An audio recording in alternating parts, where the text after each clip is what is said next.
आकाशवाणी औरंगाबाद. वैभवी जोशी ठळक बातम्या देत आहे. जम्मू काश्मीरच्या बटालिक सेक्टरमध्ये झालेल्या हिमस्खलनामुळे 5 जवान गाडले गेल्याची माहिती समोर आली आहे.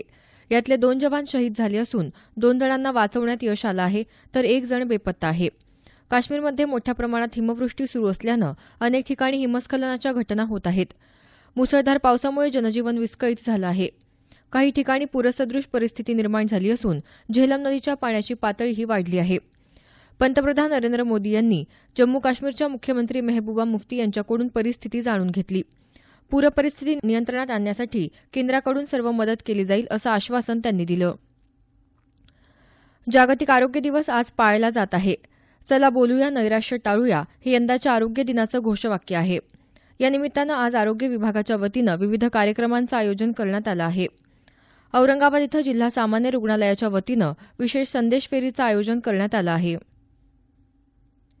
राज्यावर कर्जाचा मोठा बोजा असताना अरबी समुद्रात शिवाजी महाराजांचं स्मारक उभारण्यासाठी 3,600 कोटी रुपयांचा निधी कसा उभा करणार हे तपशीलवार स्पष्ट करण्याचे निर्देश मुंबई उच्च न्यायालयानं राज्य सरकारला दिले आहेत.